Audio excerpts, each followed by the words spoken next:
बंधु, अब मुझे नरेश मीणा की चिंता हो रही है। समझ में नहीं आ रहा कि 332, 353 जैसे साधारण मुकदमे में एक व्यक्ति लगभग 6 महीने से जेल में बंद है।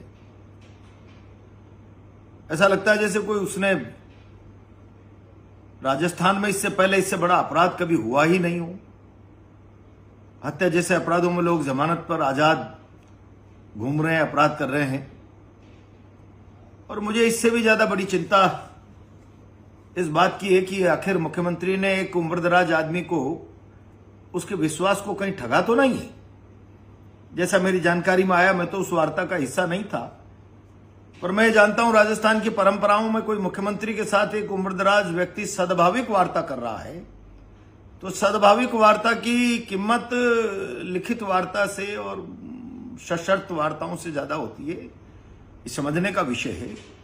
अगर बंद कमरे में मुख्यमंत्री ने एक उम्रदराज व्यक्ति को कहा कि सब ठीक हो जाएगा, आप आंदोलन वापस लीजिए, मुख्यमंत्री जी मैं आपसे अनुरोध कर रहा हूं, ये कोई कुरड़ी में गुड़ नहीं फूटा। एक बड़े आंदोलन जिससे सरकार की सांसें फूली हुई थी विधानसभा घेराव के से, उसके साथ आपका जबानी जमा खर्च का अगर मौखिक अनुबंध भी है, सद्भाविक चर्चा भी है, तो उसकी पालना कीजिए।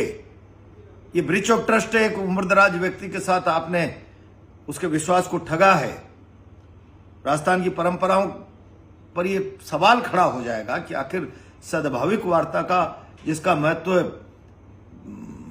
लिखित वार्ताओं से ज्यादा है। आप भी सरपंच, मैं भी सरपंच, सब ठीक हो जाएगा। क्यों नहीं अदालत में आपके डबल एजी और पीपी खड़े होकर कहते हैं जमानत दीजिए, इस मुकदमे पर सरकार ने आंदोलन के साथ समझौता किया, इसकी वापसी का ये नैतिक साहस दिखाइए, उसकी जमानत करवाइए, अदालत में खड़ा करिए। आपके डबल एजी को कहे कि ये मुकदमा सरकार वापस लेने का एग्रीमेंट कर चुकी है, वादा कर चुकी है, कमिटमेंट कर चुकी है।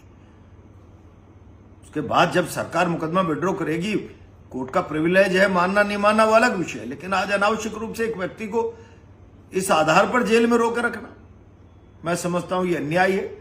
और मैं तो नरेश के पिताजी को बुलाकर बात करने वाला हूं कि आप मुख्यमंत्री जी से कहिए, अगर ये सब कुछ बहुत जल्दी नहीं होता है तो मुख्यमंत्री का असली चेहरा कि सद्भाविक वार्ता का मजाक, राजस्थान की परंपराओं का मजाक मुख्यमंत्री कितना सहजता से उड़ा देते हैं। एक उम्रदराज आदमी के साथ की हुई चर्चा का शहीद स्मारक के सामने आमरण अनशन बैठने के लिए कहूंगा और फिर देखते हैं आगे कहां तक बात जाती है।